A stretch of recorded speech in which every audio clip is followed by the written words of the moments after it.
ఒక విలువలతో కూడిన పార్టీ పెట్టుకొని దానికి పార్టీకి ఒక నిర్మాణం కానీ విలువలు కానీ లేకుంటే నిబద్ధత కానీ ఉందని పవన్ కళ్యాణ్ గారు ఏం చెప్పదలుచుకున్నారు అంటున్నా.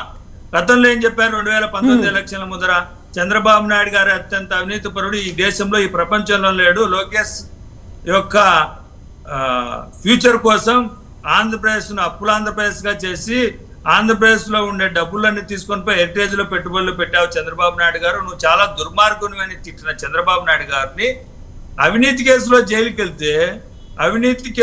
వెళ్ళిన చంద్రబాబు నాయుడు గారిని జైలుకి వెళ్ళి పరామర్శించి జైల్లోనే అంటే తన వెంట నడిచే జనసేన కార్యకర్తలకు కానీ నాయకులకు కానీ చెప్పకుండా జైలుకి వెళ్ళి మిలాఖత్ అయి బయటకు వచ్చిన పవన్ కళ్యాణ్ గారు ఈ రాష్ట్ర ప్రజలకు ముఖం ఏ విధంగా చూపిస్తారో అని అడుగుతా ఉండా. ముందు మనం చెప్పింది ఏంటి? పవన్ కళ్యాణ్ గారు చెప్పింది ఏంటండి? నీతివంతమైన పాలన అందిస్తాను, నేను ₹1 కూడా డబ్బులు తీసుకొని పరిపాలన తీసుకొస్తానని చెప్పాడు. అవినీతి లేని పాలన తీసుకొస్తా అన్నాడు. అవినీతిలో సిద్ధాస్తుడైన చంద్రబాబు నాయుడు గారి పల్లకి మోయడానికి ఎందుకు సుజాత గారు ఎందుకని మళ్ళీ టీడీపీ వైపు చూడాల్సిన అవసరం ఏర్పడింది? సుజాత గారు. మేడం, ఈ జగన్మోహన్ రెడ్డి గారి పరిపాలన ఎలా ఉన్నదంటే ఈ రోజు స్థానిక సంస్థల ఎన్నికల్లో సామాన్యుడు కనీసం నామినేషన్ కూడా వేయలేని పరిస్థితి. మరీ దుర్మార్గంగా రౌడీ రాజ్యం తీసుకొచ్చి ఫ్యాక్షన్ కల్చర్ రాష్ట్రం మొత్తం వ్యాప్తి చెందించి ఈ రోజు పీస్ఫుల్ గా ఉండే విశాఖలో కూడా నడి రోడ్డు మీద హత్యలు జరిగే పరిస్థితులు ఈ రోజు అందరం చూస్తున్నాం.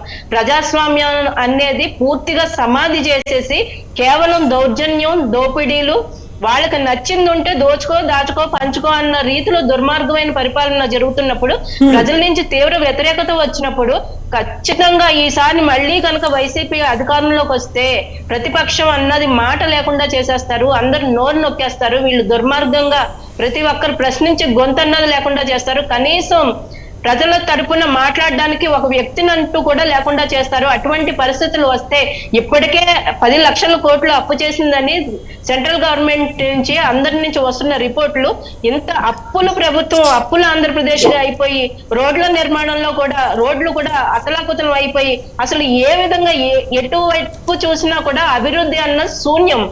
ఇప్పుడు మనకి హనుమంతరెడ్డి గారికి సాక్షి పేపర్ లోనే అభివృద్ధి కనిపిస్తుంది. బయటకు వచ్చి చూడండి, రోడ్డు మీదకి వచ్చి చూడండి, గుంటూరు రోడ్లు 1 కిలోమీటర్ అంత ఆంధ్రప్రదేశ్ రోడ్లు.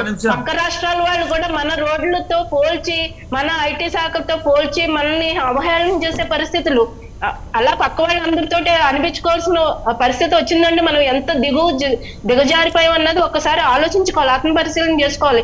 151 మంది ఎమ్మెల్యేలను ఇచ్చినందుకు ఎంత బ్రహ్మాండంగా పరిపాలన.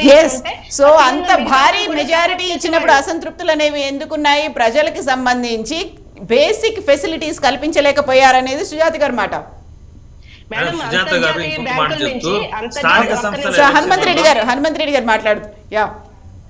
స్థానిక సంస్థల ఎలక్షన్లలో ఏదో వైఎస్ఆర్ కాంగ్రెస్ పార్టీ గుంజుకుంది, లేకుంటే ప్రజాస్వామ్యబద్ధంగా ఎలక్షన్లు జరగలేదని చెబుతున్నా మేడం గారికి చెప్పదలుచుకున్నది ఏంటంటే, నిమ్మగడ్డ రమేష్ అనే ఒక ఐఏఎస్ ఆఫీసర్, అంటే ఎలక్షన్ కమిషనర్ గా ఉన్నటువంటి నిమ్మగడ్డ రమేష్ గారు ఎవరు పక్కన ఉన్నారు? తెలుగుదేశం పార్టీకి అనుబంధ సభ్యుడు, తెలుగుదేశం పార్టీకి అనుకూలంగా ఉన్న వ్యక్తి. అటువంటి వ్యక్తి జరిపిన ఎలక్షన్లలో నిమ్మగడ్డ రమేష్ గారు ఏం చెప్పారు? ఏదైతే చంద్రబాబు నాయుడు గారు ఈ రాష్ట్రంలో ప్రజాస్వామ్యమే లేదని చంద్రబాబు నాయుడు గారు, పవన్ కళ్యాణ్ గారు ఎలక్షన్లను బహిష్కరిస్తే ప్రజాస్వామ్యబద్ధంగానే జరిగాయి ఎలక్షన్లని నిమ్మగడ్డ రమేష్ గారు, అంటే చంద్రబాబు నాయుడు గారు అనుంగ శిష్యుడైన ఎలక్షన్ కమిషనరే ఒక సర్టిఫికెట్ ఇచ్చాడు. ఆంధ్రప్రదేశ్ లో అన్ని ప్రజాస్వామ్యబద్ధంగానే జరిగాయి, ప్రజాస్వామ్యబద్ధంగానే ఎలక్షన్లు జరిగాయి, మున్సిపాలిటీ మేయర్ స్థానాలు కానీ, జెడ్పీటీసీలు కానీ, ఎంపీపీలు కానీ అన్ని స్థానాలు కూడా ప్రజాస్వామ్యబద్ధంగా జరిగాయని వాళ్ళే సర్టిఫికెట్ ఇచ్చారు. ఇప్పుడు నిమ్మగడ్డ